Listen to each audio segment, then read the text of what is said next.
اعوذ باللہ من الشیطان الرجیم بسم اللہ الرحمن الرحیم۔ السلام علیکم ورحمۃ اللہ وبرکاتہ۔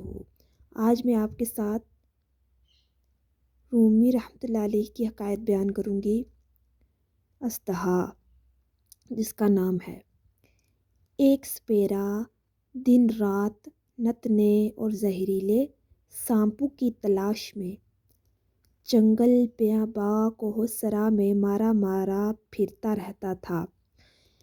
ایک دفعہ سخت سردی کے موسم میں پہاڑوں میں سانپ تلاش کر رہا تھا۔ اس نے ایک مردہ اژدہا دیکھا جو بھاری بھرکم اور طویل جثہ تھا۔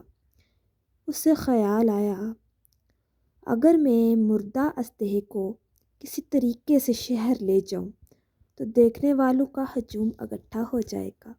لوگوں کے جمع ہو جانے سے میں خوب مالا مال ہو جاؤں گا، خوب مال کماؤں گا۔ اژدہا کیا تھا ستون کا ستون۔ سپیرا اسے بڑی مشکل سے اپنی جان جوکھم میں ڈال کر گھسیٹ کر شہر لے آیا۔ غرض سپیرے کے اس کارنامے سے شہر بغداد میں عہدہ مچ گیا۔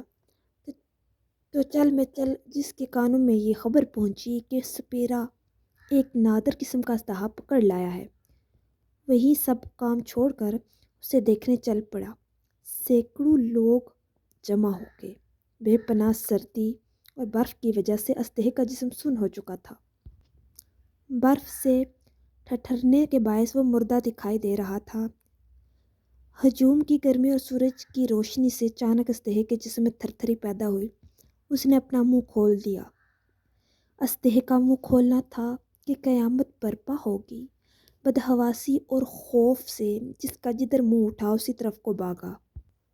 جوں جوں آفتاب کی گرم دھوپ اژدہے پر پڑتی تھی تو اس کے جوڑ جوڑ اور بند بند میں زندگی نمودار ہوتی تھی۔ مارے دہشت کے سپیرے کے ہاتھ پاؤں پھول گئے۔